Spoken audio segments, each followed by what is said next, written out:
मुख्यमंत्री डॉक्टर मोहन यादव ने आज कुशाभाऊ ठाकरे सभागार में जनजाति कल्याण के लिए कार्यरत अशासकीय संगठनों की नेशनल कॉन्क्लेव का शुभारंभ दीप प्रज्वलन कर किया। इस पवित्र और गरिमामय अवसर पर कुशाभाऊ ठाकरे सभागार में जनजाति कल्याण के लिए समर्पित हमारे देश भर से पधारे सभी अशासकीय संगठन के प्रतिनिधियों, आदरणीय कैबिनेट मंत्री डॉक्टर कुंवर विजय शाह, राज्य मंत्री श्रीमती कृष्णा गौर, मंच पर विराजमान सभी जनप्रतिनिधिगण और मौजूद समस्त गणमान्य नागरिकों का हृदय से स्वागत और अभिनंदन है। ये कॉन्क्लेव मात्र एक सरकारी आयोजन नहीं बल्कि ये उस भागीरथी प्रयास का संगम है जहां सरकार और समाज मिलकर जनजातीय समाज के उत्थान के लिए नई दिशा तय करने जा रहे हैं। जनजातीय समाज के प्रति सरकार की प्रतिबद्धता, सरकार का स्पष्ट मत रहा है कि बिना जनजातीय समाज के सर्वांगीण विकास के प्रदेश और देश का संपूर्ण विकास अधूरा है। जनजातीय समाज केवल एक वर्ग नहीं बल्कि भारतीय संस्कृति का मूल आधार है, परंपराओं का संरक्षक है और प्राकृतिक संसाधनों का सच्चा प्रहरी है। ये प्रयास है कि आदिवासी भाई बहनों को उनके मूलभूत अधिकार से वंचित न होना पड़े। शिक्षा, स्वास्थ्य, रोजगार और सुरक्षित आवास उनकी प्राथमिकताएं हैं और जिम्मेदारी भी। देखा गया है कि किस प्रकार वनोपज पर आधारित जीवन को और अधिक समृद्ध किया जा सकता है और कैसे आधुनिक युग की मुख्य धारा से जोड़ा जा सकता है। इस मिशन में कहते हुए अत्यंत प्रसन्नता है कि अशासकीय संगठन की भूमिका अत्यंत महत्वपूर्ण और अतुलनीय है। सरकार योजनाएं बनाती है, नीतियां लागू करती है, लेकिन योजनाओं को जमीनी स्तर तक अंतिम व्यक्ति तक पहुंचाने का जो कठिन कार्य है वो समर्पित संगठन ही करते हैं। आप अनुभव, आपकी सेवा समर्पित और आपका स्थानीय ज्ञान हमारी मशीनरी के लिए अमूल्य निधि है। आपके द्वारा किए गए कार्य, चाहे वो एकल विद्यालय संचालन हो, स्वास्थ्य शिविर या फिर रोजगार के लिए प्रशिक्षण देना, सब परिवर्तन के अग्रदूत हैं। भगवान बिरसा मुंडा के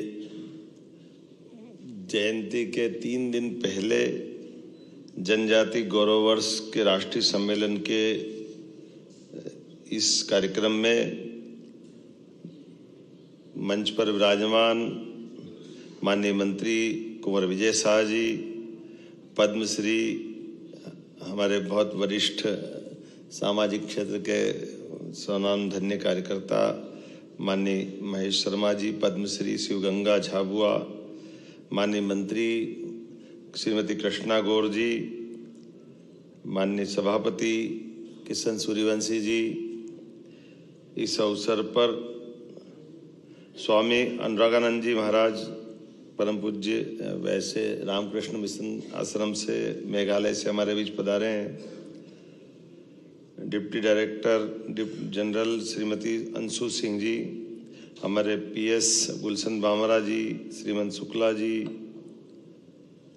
इस अवसर पर इस पूरे आयोजन में वनवासी कल्याण परिषद के श्री किशोर धाकड़े जी, श्रीमान अध्यक्ष मनोहर साई जी, जनजाति कल्याण केंद्र महाकौशल बरगांव राजाराम कटारा जी, जनजाति कार्य विभाग जननायक टंट्या भील, वनवासी कल्याण परिषद के और दीनदयाल शोध संस्थान के सभी अलग अलग हमारी भारतीय शिक्षण संस्था, जनजाति कल्याण केंद्र, इतने अलग अलग प्रकार के हमारी सामाजिक क्षेत्र में काम करने वाले सारे संस्था के स्वनाम धन्य और जिनके नाम नहीं ले रहा हूँ, ऐसे भी वनवासी क्षेत्र के सभी पवित्र काम करने वाले सभी सज्जनों, देवियों, आपको नमस्कार कर रहा हूँ। हम सब के लिए ये और आनंद का विषय है, भगवान बिरसा मुंडा के 150वीं जयंती का वर्ष चल रहा है।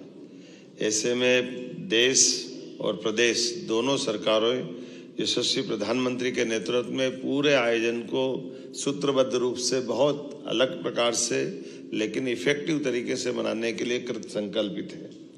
और ऐसे में एनजीओ जो अलग अलग हमारे देश भर में प्रदेश में काम कर रहे हैं, उनका आकर के एकत्र होना और दिन भर विचार मंथन करना। मैं कुंभ की नगरी उज्जैन से आता हूँ, मुझे मालूम है कि वो हमारा अमृत मंथन का हजारों लाखों साल पुराना वो घटनाक्रम, उस घटनाक्रम में बाकी सारी बातों में ना जाते हुए, लेकिन मंथन से तो हमको मालूम नवनीत निकलता, मक्खन निकलता है।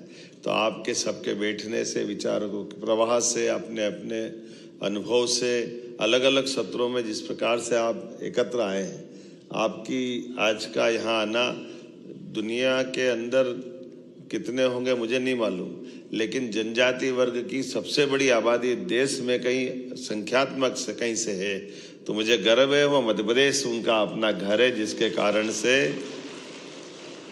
हमारे लिए वो भोले भाले भले अपनी मस्ती के साथ जीने वाले, इस संसार के उथल पुथल से अलग हट कर के अल्हड़ मस्ताल है, लेकिन अपनी संस्कृति के प्रेम के साथ ओतप्रोत होकर के जीवन की सभी चुनौतियों से मुकाबला करते हुए जिस ढंग से जनजाति वर्ग के लोग जीते हैं, वाकई वो अद्भुत है।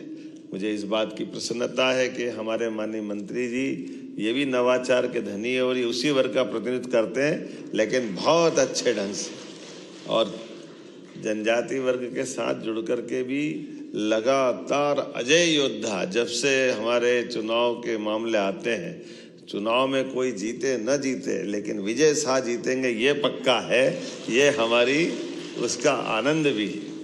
और आपके प्रयोग भी बहुत गजब है। जो आप कभी अंदाज लगाओ, मैं कभी इनका विजय भैया के कार्यक्रम में जाता हूँ तो जनजाति वर्ग के साथ जोड़ के खड़ा करना, मुझे नहीं मालूम कि वो सही होगा कि गलत होगा, लेकिन ये हर एक किसी की मदद करते हुए लोगों के जीवन में काम आने के लिए, और जब शासन की योजनाओं से लाभान्वित भी होकर दिखते हैं तो उनको समाज के सामने लाकर प्रतिष्ठित करने का काम भी आप करते हैं।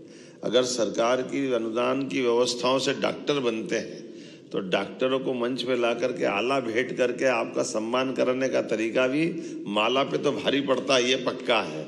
माला का तरीका कोई करेगा नहीं करेगा, लेकिन हमारे गरीब वर्ग से निकल करके उनके माता पिता के सामने बाकी लोगों को प्रेरणा देने के लिए अपनी भाषा में उनसे अनुभव कराना, उनकी भाषा में बुलवाना और उनके लिए गए अनुभव से बाकी को प्रेरणा देना, ऐसे एक नहीं कई अलग प्रकार से महेश शर्मा जी वह सब जल संरक्षण को लेकर अद्भुत काम कर रहे हैं, जिनके आधार पर पूरा हमारा जो मालवा का चंबल के समान सूखा बेल्ट था, लेकिन ये आज हरा भरा अलग प्रकार से बन के खड़ा हो रहा है। तालाब भी बन रहे हैं, अलग अलग आयामों पे काम हो रहा है। स्वामी रामकृष्ण मिशन की तो भावना ही बहुत अच्छी है।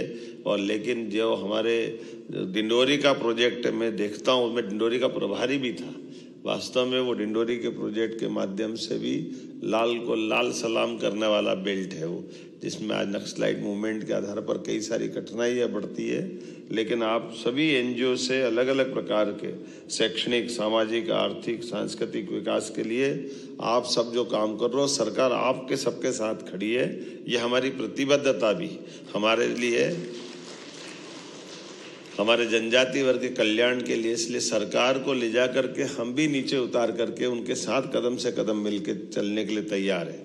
हमारी सरकार बनने के बाद हमने सबसे पहला काम रानी दुर्गावती के नाम पर 300वां जयंती वर्ष था, तो हमारी कैबिनेट हमने जबलपुर में जाके करी, भोपाल में करने के बजाय, और रानी दुर्गावती के नाम पे समर्पित की कि ये हमारी उनके प्रति प्रतिबद्धता भी है, उनके द्वारा किए गए समाज के जनहितैषी कामों को जनता के सामने लाना, और न केवल उनका बल्कि रघुनाथ सा, शंकर सा, इधर से टंटिया मामा के नाम पे विश्वविद्यालय हमारी सरकार ने स्थापित किया। टंटिया मामा का वो जो संघर्ष उस काल का, लेकिन वो भी हमने खरगोन जैसे ट्राइबल के बेल्ट में भी उसी भाव को रेखांकित करते हुए, और ऐसे एक नहीं कई प्रकार के काम। लेकिन आज जब सच में सरकारी कामों के साथ जब तक सामाजिक संस्थाएं खड़ी नहीं होती है, तब तक उस काम का आनंद नहीं आता। सरकार का अपना एक तरीका होता है, कई बार सरकार की व्यवस्था रोबोट की तरह होती है, जिसमें सारे सिस्टम तो है लेकिन आत्मा नहीं है। और मुझे मालूम है आत्मा आपके माध्यम से आती है, आत्मा से जीवन मिलता है और जीवन जीवंत होता है। उसका एहसास कराने के लिए जब तक सामाजिक क्षेत्र के लोग काम नहीं करते, हमको कई सारी चीज़ों के अंदर की कठिनाइयाँ समझ में नहीं आती। सरकारी चश्मे के नंबर से बड़ा मुश्किल जाता है, दिल के चश्मे से देखो तो आनंद आता है, उसका एहसास होता है। और आप सब दोनों भाव के आधार पर काम करने वाले लोग हैं। सरकार भी आपके साथ खड़ी है और असरदार आप लोग हो। मेरी अपनी ओर से बधाई, बहुत बहुत धन्यवाद। अब करना, मैं जल्दी जा रहा हूँ। मुझे आज लाडली लक्ष्मी बहनों के लिए आज उनकी 1500 की राशि का बड़ा कार्यक्रम है। हमने कमिटमेंट किया कि नारी सशक्तिकरण की दिशा में हम लगातार काम करेंगे। तो ये बड़े कार्यक्रम के कारण से मैं विलम्ब से आया, इसकी क्षमा भी चाहता हूँ। और बाकी कार्यक्रम चलता रहेगा। माननीय मंत्री जी पूरे समय दिन में रहेंगे, माननीय गवर्नर साहब उसका समापन करेंगे। जो नियत कार्यक्रम वो सब करिए। इसलिए क्रम तोड़ के मैंने बोलने की धृष्टता की। उम्मीद है आप क्षमा भी करेंगे और मुझे जाने की आज्ञा देंगे। भारत माता की